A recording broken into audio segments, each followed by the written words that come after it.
Hello दोस्तों। अब हम फीमेल रिप्रोडक्टिव सिस्टम के अंतर्गत इंटरनल जेनाइटल ऑर्गन के सेकेंड पार्ट ऑफ यूट्रस के बारे में बातें करेंगे। यूट्रस के कुछ सिनोनिम्स होते हैं जैसे कि मेट्रा, हिस्ट्रा एंड वोम्ब। यूट्रस एक हॉलो मस्कुलर ऑर्गन है, थिक वाल्ड होती है इसमें और यह पियर शेप्ड का ऑर्गन होता है। यह मिडिल ऑफ पेल्विस में लोकेटेड होता है। इसके पीछे ब्लैडर होता है एंड सामने की ओर रेक्टम होता है। इसका शेप पायरिफॉर्म होता है। यह फीटस को शेल्टर प्रोवाइड कराता है, मतलब फीटस को ग्रो करने के लिए एक जगह प्रोवाइड कराता है। यूट्रस की लंबाई 7.5 सेंटीमीटर से 8 सेंटीमीटर होती है। इसकी चौड़ाई 5 सेंटीमीटर होती है। थिकनेस इसकी 2.5 सेंटीमीटर होती है और वेट इसका 60 ग्राम होता है। लेकिन अलग अलग जगह अलग अलग बताया गया है। इसकी रेंज 50 से 80 ग्राम मान सकते हैं। यह एक नॉन प्रेग्नेंट वुमेन की बात थी, बट प्रेगनेंसी में इसकी लंबाई 5 टाइम्स बढ़ जाती है। तब लंबाई बढ़कर 35 से 40 सेंटीमीटर हो जाती है और इसका वेट 900 से 1000 ग्राम हो जाता है, क्योंकि ड्यूरिंग प्रेगनेंसी यूट्रस में हाइपरप्लेजिया हो जाती है, यानी कि उसका साइज बढ़ता है, जिसकी वजह से इसका वेट भी बढ़ जाता है। यूट्रस में 3 पार्ट्स होते हैं, कॉर्पस, इस्थमस एंड सर्विक्स। जो कॉर्पस होता है इसमें वापस से 2 पार्ट्स होते हैं, fundus and body cavity. Fundus की लेंथ 1.5 सेंटीमीटर होती है एंड बॉडी कैविटी यह सबसे लार्जेस्ट पार्ट ऑफ यूट्रस होता है, जिसकी लेंथ 3.5 से 4 सेंटीमीटर होती है। इस्थमस 5 सेंटीमीटर होता है एंड सर्विक्स 2.5 सेंटीमीटर से 3 सेंटीमीटर की होती है। फंडस यूट्रस का मोस्ट अपर पार्ट होता है, इस्थमस स्मॉलेस्ट पार्ट होता है एंड जो सर्विक्स होती है यह 2.5 सेंटीमीटर लोअर पार्ट होती है। इस्थमस की लेंथ 0.5 सेंटीमीटर होती है, ना कि 5 सेंटीमीटर। मैंने इस्थमस की लंबाई 5 सेंटीमीटर बोली, वो गलत थी। 0.5 सेंटीमीटर होती है क्योंकि इस्थमस स्मॉलेस्ट पार्ट होता है।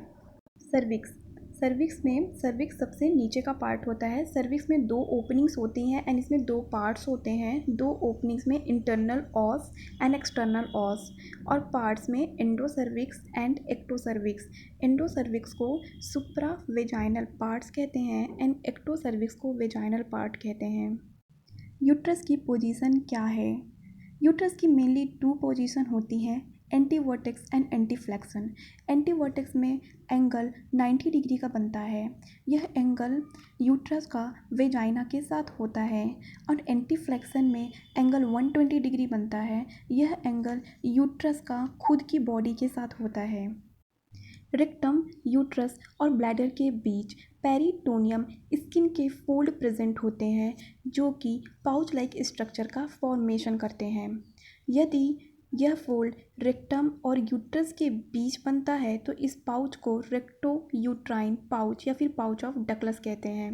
यदि यह पाउच यूट्रस और ब्लैडर के बीच में बनता है तो इसे वेसाइको यूट्राइन पाउच कहते हैं। जो रेक्टो यूट्राइन पाउच, जिसे हम पाउच ऑफ डगलस कहते हैं, उसे कल्डेसैक भी कहते हैं। यहाँ से फ्लूइड एस्पायरेट करते हैं जब हमें एक्टोपिक प्रेगनेंसी असेस करनी होती है। एक्टोपिक प्रेगनेंसी का मतलब है जब जाइगोट का इम्प्लांटेशन यूट्रस के बाहर हो जाए, कहीं पर भी, लाइक ओवरी में, फैलोपियन ट्यूब में या कहीं पर भी, तो उसे एक्टोपिक प्रेगनेंसी कहते हैं। इस प्रोसेस को कर्डिक सिंथेसिस टेस्ट कहते हैं। यूट्रस में बेसिकली 3 लेयर्स होती हैं, perimetrium outer layer, myometrium middle layer and endometrium सबसे अंदर की लेयर। प्रेग्नेंट लेडी के अंदर एंडोमेट्रियम को डेसिडुआ कहते हैं, जो कि सेड ऑफ हो जाती है आफ्टर द डिलीवरी, यानी कि ये टूटकर गिर जाती है। एंडोमेट्रियम सबसे अंदर की लेयर होती है। इसका काम होता है डेवलपिंग एम्ब्रियो को नरिशमेंट देना, एंड यह मेंस्ट्रुअल साइकिल के दौरान सेड ऑफ हो जाती है और हर महीने यह वापस से तैयार होकर के बनती है। मायोमेट्रियम बीच की लेयर होती है। मायोमेट्रियम में यह एक मस्कुलर लेयर होती है, मस्कुलर फाइबर्स होते हैं इसके अंदर जो कि यूट्रस को कॉन्ट्रैक्शन एंड रिलैक्सेशन में हेल्प करते हैं। मायोमेट्रियम में 3 लेयर्स होती हैं, outer myometrium, middle myometrium and inner myometrium. जो आउटर मायोमेट्रियम के अंदर लॉन्गिट्यूडिनल मसल फाइबर्स प्रेजेंट रहते हैं, इनर के अंदर सर्कुलर मसल फाइबर प्रेजेंट रहते हैं एंड मिडिल मायोमेट्रियम के अंदर figure of 8 muscle fibre present रहते हैं। फिगर ऑफ 8 मसल फाइबर इसे लिविंग लाइगेचर ऑफ यूट्रस भी कहते हैं। इन मसल फाइबर की अरेंजमेंट सिस क्रॉस के जैसे होती है, मीन्स प्रत्येक फाइबर एक दूसरे में उलझे हुए होते हैं। फिगर ऑफ 8 फाइबर के बीच से यूट्राइन आर्टरी निकलती है।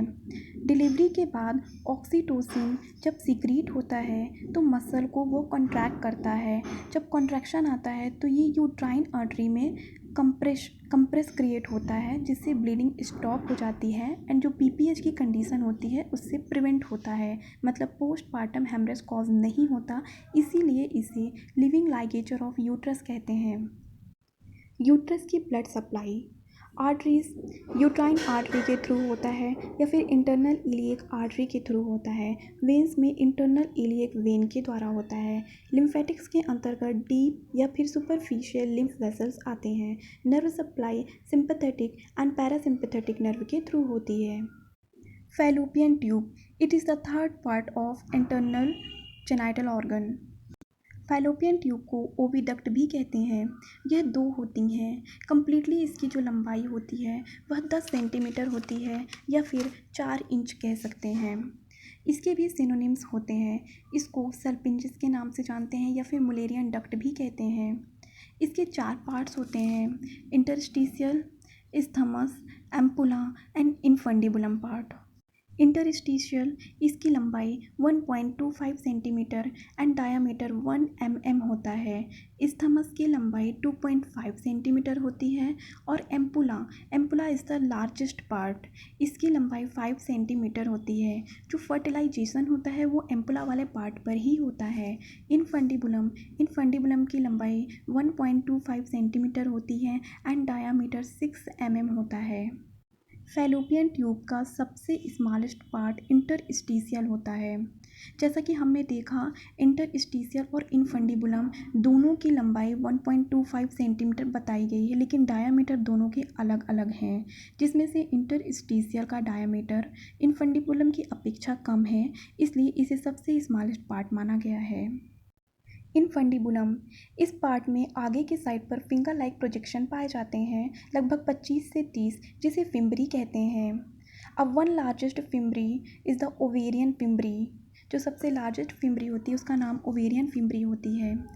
ओवेरियन फिम्बरी इनका काम है ओवम को ट्रांसपोर्ट करना from ovary to ampulla part, मतलब ओवम को ये ओवरी से एम्पुला वाले पार्ट तक लेकर जाती हैं।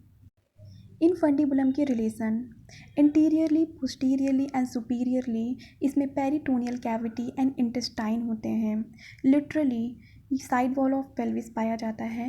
नीचे की साइड यानी कि इंफीरियरली ब्रॉड लिगामेंट होते हैं एंड ओवरीज होती हैं एंड मिड में यूट्रस होता है। फैलोपियन ट्यूब में ब्लड सप्लाई आर्टरीज़ के अंतर्गत यूट्राइन आर्टरी आती है। वेनस में ओवेरियन वेन के द्वारा होता है। लिम्फेटिक्स में ovarian vessels to para aortic node के थ्रू होती है। Nerve supply uterine and ovarian nerves के थ्रू होती है। Ovaries it is the last internal genital part. इसे हम फीमेल गोनैड्स कहते हैं। इसके मेन 2 फंक्शन होते हैं। प्राइमरी फंक्शन होता है ओवम को रिलीज़ करना एंड सेकेंडरी फंक्शन होता है हार्मोन्स को रिलीज़ करना, estrogen and progesterone with the help of corpus luteum. Estrogen का प्राइमरी फंक्शन होता है help in development of secondary sexual characteristics. Ovary का साइज वॉलनट के जैसा होता है। इसका कलर पेयर शेप का होता है। ओवरी यूट्रस से लिगामेंट के द्वारा अटैच्ड रहती हैं। ओवरीज की लेंथ 3 सेंटीमीटर, चौड़ाई 2 सेंटीमीटर, थिकनेस 1 सेंटीमीटर एंड इसका वेट 0.14 से 0.3 ऑन्स होता है। ग्राम में 2 to 3 ग्राम की होती हैं। रिलेशन एंटीरियर साइड पर ब्रॉड लिगामेंट्स होते हैं, पोस्टीरियरली इंटेस्टाइन होती है, लिटरली इनफंडी बिलो पेल्विक लिगामेंट होते हैं, सुपीरियर यूट्राइन ट्यूब्स होती हैं एंड इंफीरियर ओवेरियन लिगामेंट होते हैं। ब्लड सप्लाई आर्टरीज में ओवेरियन एंड एब्डोमिनल एओर्टा के थ्रू होता है, वेनस में ओवेरियन वेन के थ्रू होती है। लिम्फेटिक्स में ओवेरियन वेसल्स टू पैरायोटिक नोड के थ्रू होती है। नर्व सप्लाई ओवेरियन नर्व्स के थ्रू होती है। Thank you friends. यदि आपको मेरे द्वारा दी गई जानकारी अच्छी लगी हो तो प्लीज़ मेरे चैनल को लाइक शेयर एंड सब्सक्राइब करें। Thank you.